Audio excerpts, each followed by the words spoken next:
तो आज ज्ञानवर्धक बातों में एक बहुत ही अच्छा प्रश्न आया है कि आपने कहा कोई भी गरीब को श्राद्ध में भोजन करवा सकते हैं पितरियों के नाम से। तो हमने ये भी सुना है कि कोई महान व्यक्ति को, कोई बड़ी व्यक्ति को श्राद्ध के भोजन के लिए नहीं बुलाना चाहिए।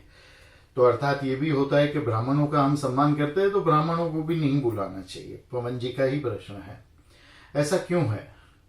क्या अपने ही परिवार के लोगों को अपने पितरियों के भोजन के लिए नहीं बुला सकते? तो उनमें से कोई महान व्यक्ति हो तो उनको नहीं बुला सकते?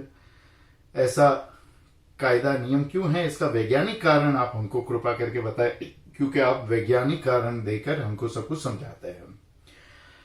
तो पवन जी, ये बहुत ही अद्भुत प्रश्न है आपका, और आपको मैं समझा दूं कि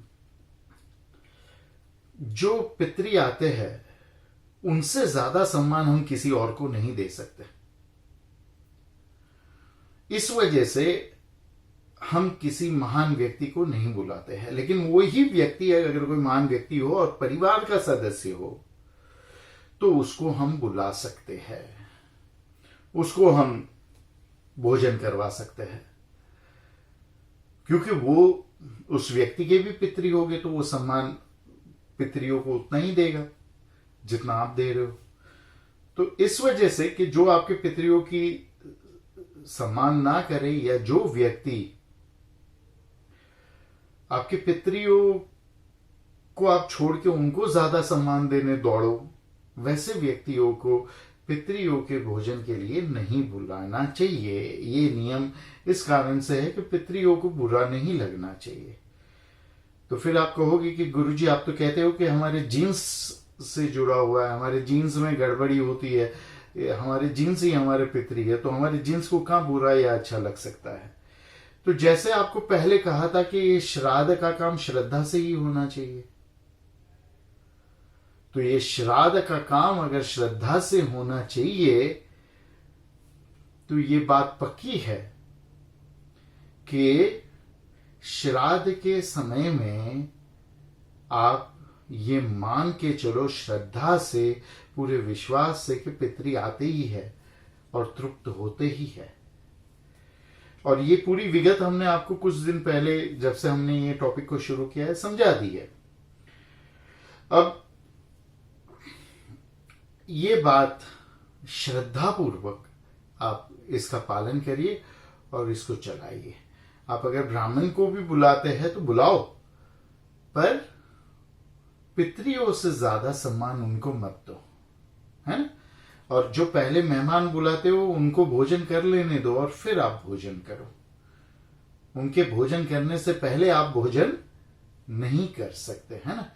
और एक बात, अगर कोई शिव भगवान के साधक हो ना, शिव जी के कोई उपासक हो, वैसे साधक को भी आप पितरियों के भोजन के लिए बुलाओगे तो उनका नुकसान होगा जिनको आप बुलाओगे, क्योंकि शिव पुराण में ये लिखा गया है कि शिव के जो भक्त होते हैं, शिव के जो साधक होते हैं, वो किसी के जन्म का, मतलब जब बच्चा जन्म लेता है तब छठी के दिन जो भोजन रखा जाता है और सबको बुलाया जाता है, वो और मरण का, ये जन्म और मरण का भोजन जो है शिव का साधक नहीं कर सकता है।